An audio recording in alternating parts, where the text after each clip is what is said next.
Shabbat Shalom, everyone, and good morning. Baruchim Habaim, welcome to everybody. As the cantor was singing beautifully that Eitz Chaim that has become a part of me, I was thinking about the words, Hashivenu Adonai Elecha v'nashuv chadesh yameinu kekedem. Help us turn to you, Adonai, and we shall return. Renew our days as in days of old. You know those words. They're almost as familiar to us as Shema Yisrael. And what I was thinking about is that we always sing Eitz Chaim with a great deal of passion, compassion, love. The words have a type of yearning built into them. It's a yearning that we all hold because all of us do have a tendency to romanticize a past. And so here we're saying, make our days like they were in olden times. But the reality is that our days weren't always so good in olden times. And you know, when it says kedem, one of the interpretations of that is kedem refers to the Garden of Eden. And so we're praying for some type of perfection. And one of the things that we all know, you're all old enough to know it as I am, is that there is no such thing as perfection. So we know that we say the words because they represent a yearning. It's a yearning that the best of the past can be renewed, or that we feel these days like we felt when things were new. And yet we also know that we're not going to go back. Things never go to where they were. Time goes in one direction. And so our challenge is to pray for a better future. Not only pray for that better future, but do what we can to make the future better than the past. And Moses did not know that the skin of his face sent forth beams or rays of light. We read that this morning. There have been great advances in our time. We know that. We've seen the extension of life. We've conquered diseases. We've sent spaceships to the moon and to Mars. But perhaps the advances to outer space pale in comparison to the advances that have been made into what we might call inner space. Neurosciences, psychiatry, and psychology have discovered that beneath the surface of so much of what we think and how we react and how we behave are deep subterranean streams of motives. And each of us, there are reasons that we react the way we react to situations. There are reasons for our responses and our feelings when confronted with certain situations and people. They may come from our upbringing, how we are socialized in our early experiences. But they also may be far more primitive. It may be part of the human condition. There's something in the human being that can be savage, unrefined, an unlearned component that lurks within us. And so assumptions are sometimes made that in fact come from some subconscious place. But we need to understand them. And one of the things we understand, we know, and one of the reasons we were given a religious traditions with law is to be able to control those passions. There are dark days when these are dark days when we are at risk of losing control. But we hope that our better selves come forward and tell us, you know, sometimes you have to stop and breathe. Sometimes you have to think before you react and find productive ways to respond and be creative in the search for new solutions. I began by quoting the description from the Torah, Moses' face sending forth rays of light. Why did Moses' skin send forth beams of light? The rabbis teach us it was because of his spirit. It was because of his wisdom, and it was also because of his profound humility. And you could see that in his face. How often have you been able to see the underlying feelings of the people closest to you without them saying a word, just through their expressions? How often do we know that something's bothering someone else by the face that we encounter? Or how often do we see joy in a face before there are any words? Why are you giving her an elbow?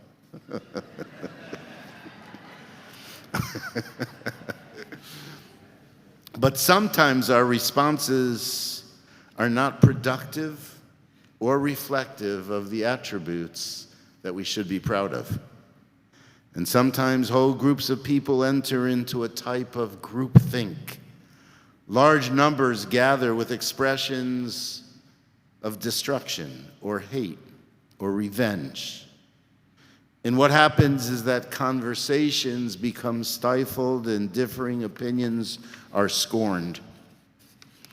Amongst the advances in our time are certain assumptions that we hope people will internalize. Ideas and presumptions that differ tremendously from past generations. So let me give you an example. Today we hear a lot about the binary or binary thinking. It's a type of thinking where we simply want to reference everything as being either this or that. It's either black or it's white. It tends to categorize people and is often used to create absolutes. And so we think in terms of absolutely being wrong or absolutely being right. This is definitively permissible. This is definitively forbidden. You win and I lose, or I win and you lose. And what happens when binary thinking gets out of control is that we no longer have nuance, and we no longer have the capacity to examine different ideas or different ways of looking at things, different ways of seeing situations, or different ways of viewing the people who sit on the other side. In this week's Torah reading, we read about the great sin, the great apostasy of our people when they chose to build a golden calf. It was seen as a move for the people to go back towards Egyptian worship, idolatry. It was a rebellion against God, the God who had freed our people. And now we know when the people built this golden calf, this new object of worship, perhaps, for them, their leader was up on the mountaintop, and he was there for quite a long while. And the people were very fearful. They were very mistrustful. They grew very impatient. But there was another leader there, and his name was Aaron. He was in that place. And so they came to Aharon, the Kohen Gadol, and demanded that he make them a god since Moses was gone. And Aaron did just that. Aaron, the first Kohen, led his people, ironically, into the act of idolatry. So why did he do it? Was he afraid of the people? Was he afraid of the mob? Perhaps. Did he, as a leader, simply want to say or do what would make the people happy? Is that how he viewed his leadership, as opposed to challenging the people and giving them new directions? Perhaps. You know, Aaron was considered a peacemaker, Ohev Shalom v'rodef Shalom. He was one who loved peace and continually pursued peace. And maybe he thought that he could create a win-win situation. He'd preserve his leadership as he satisfied his people. But we know that it didn't turn out that way. Thousands of people died. and generations carried this burden of his sin. So too often we think, I believe, that a win for us will be a loss for the other. You know, this is studied in an area known as game theory, developed by Kahneman, a great researcher. I think he's at Princeton now, but was at Hebrew University. And game theory speaks about the fact that when one side wins, the other loses. And it's referred to, and you hear this language a lot, as a zero-sum game. A zero-sum game. But life is not that simple. Life can never be that simple. And so I bring this all up now because of the conflict that's brewing right now as a result of the pressure upon Israel to halt its aggression as they enter into Rafah, or as they say in Israel, Rafiach. The pressure on Israel is coming from the entire world, including internally. And Israel's greatest ally, our country, the United States of America, are also putting pressure on Israel. President Biden, who thankfully and bravely stood by Israel with incredible strength, incredible determination, flying to Tel Aviv after the first few days of the war, standing with the people of Israel, and sending serious military backing in the forms of those ships that went into the Eastern Mediterranean that made a very strong statement to Iran and to inhibit Hezbollah from entering in the early days of the war. Israel's leadership response in the past few weeks, though, has been, I think, disappointing. Don't tell us what to do, they said. Only we will and only we can defend ourselves. But the early days of the war and the shipment of armaments that have come from the West and from the United States truly disproves that. And now that we are in Rafah, we'll do what we have to do. We'll do what we have to do to destroy the infrastructure of Hamas and complete our mission, so it is said. But there are problems. It's not black and white. Because 1.5 million people, refugees, are languishing in poverty. Disease is spreading. And there's so much hunger. And all this in the shadow of 30,000 who have died. We want to win. We need a win. But we need to ask ourselves now, what does that win look like? What does that win look like? Sometimes a sense of an immediate success can bring with it long-term danger and destruction. We know that.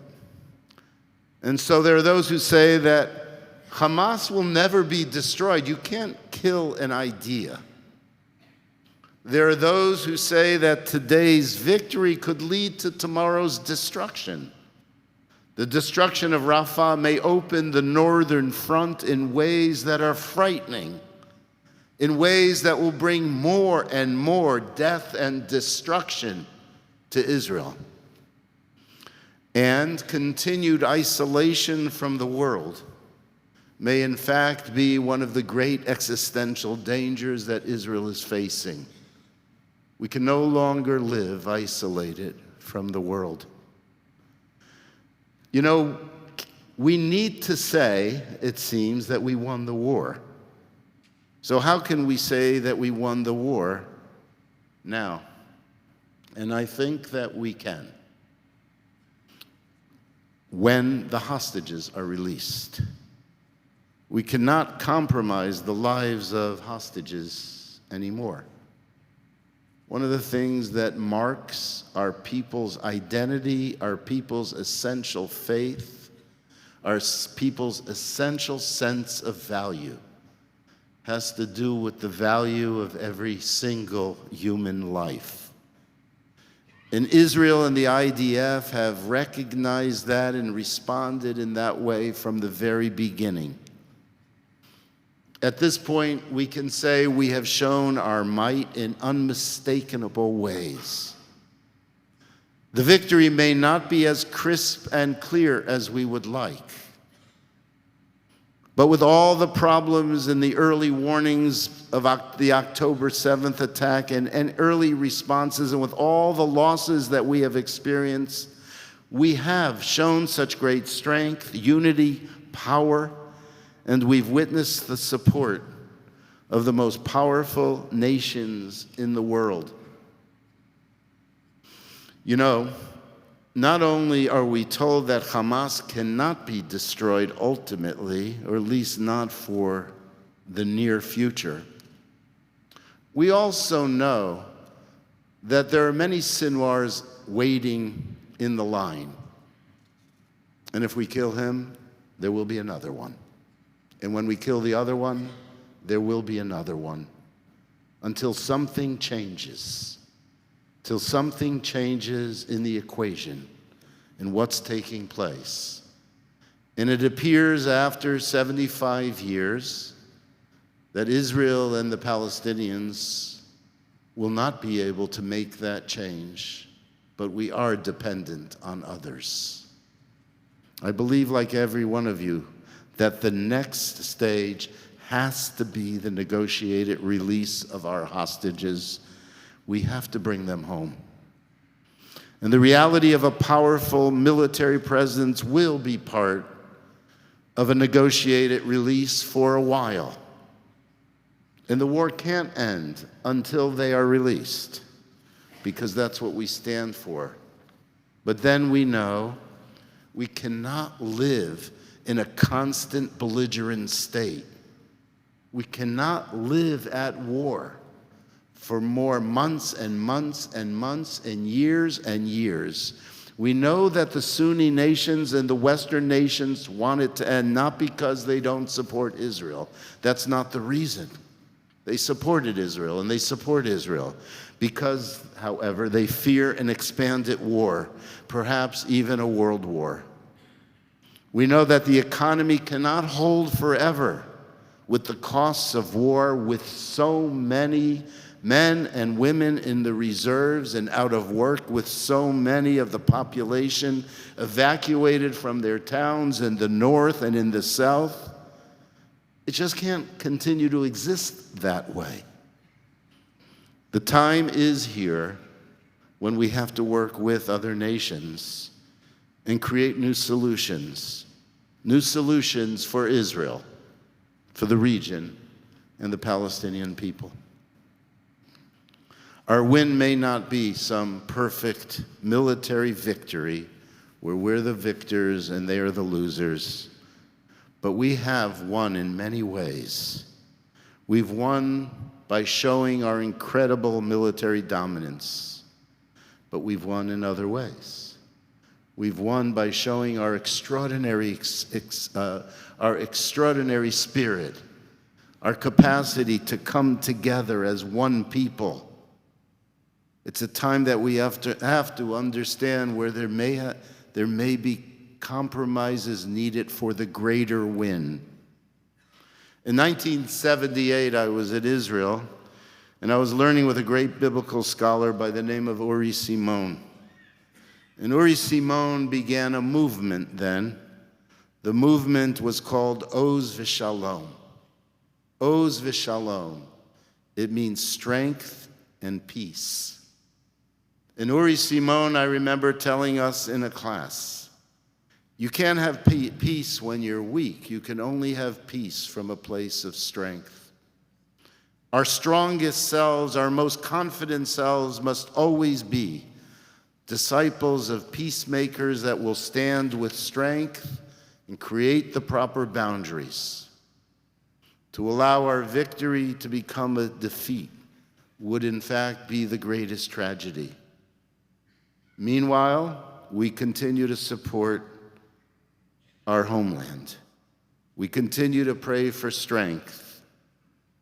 We continue to pray for strength, wisdom, and peace. Liyot am chafshi be'eretz Sion v'Yerushalayim, to be a free nation in the land of Zion and Jerusalem. to be a free nation in the land of Zion and Jerusalem. Adonai oz li'amo yitain, Adonai yivarech et amo b'shalom. May God, who gives his people strength, may he bless his people with peace. Shabbat shalom.